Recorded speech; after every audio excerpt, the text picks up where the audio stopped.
Smart homes అదుర్స్ reality రంగంలో సరికొత్త విప్లవం హోమ్ ఆటోమేషన్ గురించి పూర్తి వివరాలకు చదవండి రేపటి సాక్షి దినపత్రిక.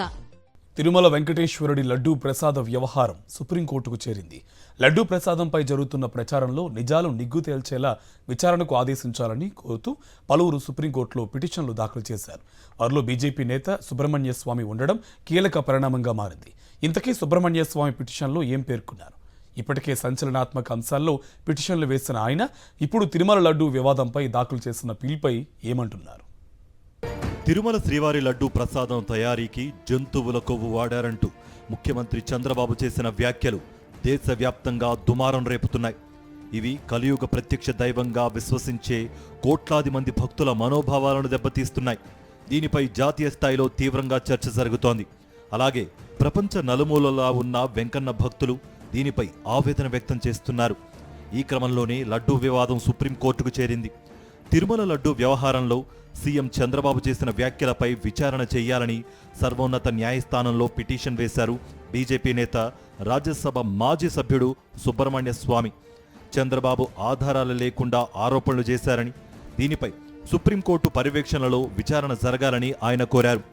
ఎంక్వైరీ కోసం ఓ ప్రత్యేక కమిటీని ఏర్పాటు చేయాలని సుప్రీంకోర్టులో పిల్ దాఖలు చేశారు సుబ్రహ్మణ్య స్వామి. Because so many lies were being told by Chandrababu Naidu and his people, and the people are getting excited. So today I have gone and filed a writ petition in the nature of a PIL, where I have said that this allegation of adulteration has to be done by an investigation ordered by the Supreme Court and not by Mr. Chandrababu Naidu. Laddu వివాదంలో చంద్రబాబు చెప్పేవన్నీ అబద్ధాలేనన్నారు సుబ్రహ్మణ్య స్వామి. లడ్డూ తయారీలో కల్తీ జరిగిందని, చంద్రబాబు చేస్తున్నది దుష్ప్రచారమేనని, ప్రజల్లో విద్వేషం రగిల్చి అల్లర్లు రెచ్చగొట్టాలని ఆయన చూస్తున్నారని చెప్పారు. విపక్షం లేకుండా చేసి జీవితాంతం ఏలాలన్నది చంద్రబాబు కుట్రగా ఉందన్నారు. తన స్వార్థ రాజకీయం కోసం దేవుణ్ణి కూడా ఉపయోగించుకోవడం మహాపాపమని మండిపడ్డారు.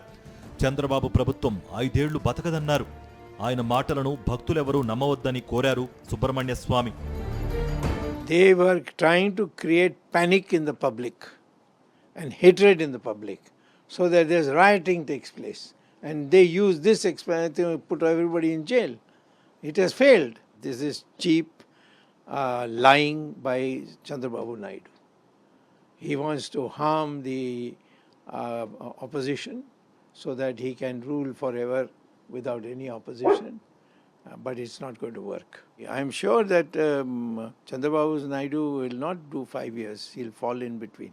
సుప్రీంకోర్టు విచారణతో అన్ని నిజాలు బయటకొస్తాయని ఆశాభావం వ్యక్తం చేశారు సుబ్రహ్మణ్య స్వామి. విచారణ కోసం ఏర్పాటు చేసే కమిటీ విషయంలో ఏపీ ప్రభుత్వానికి ఏమైనా అభ్యంతరాలు ఉంటే చెప్పాలని సర్వోన్నత న్యాయస్థానం అడిగే అవకాశం కూడా లేకపోలేదని ఆయన అన్నారు. I am expecting, but I have no right to say what they will do. That I don't know. But I am expecting they will issue notice the Andhra Pradesh government and ask, whether they have any objection to setting up a committee of judiciary from the judiciary, and then we'll hope that investigation by that committee will be completed soon. Tirumala laddu ప్రసాదంపై జరుగుతున్న దుష్ప్రచారంలో నిజాలు నిగ్గు తేల్చాలని సామాన్యుల నుంచి సెలబ్రిటీల వరకు కోరుతున్నారు.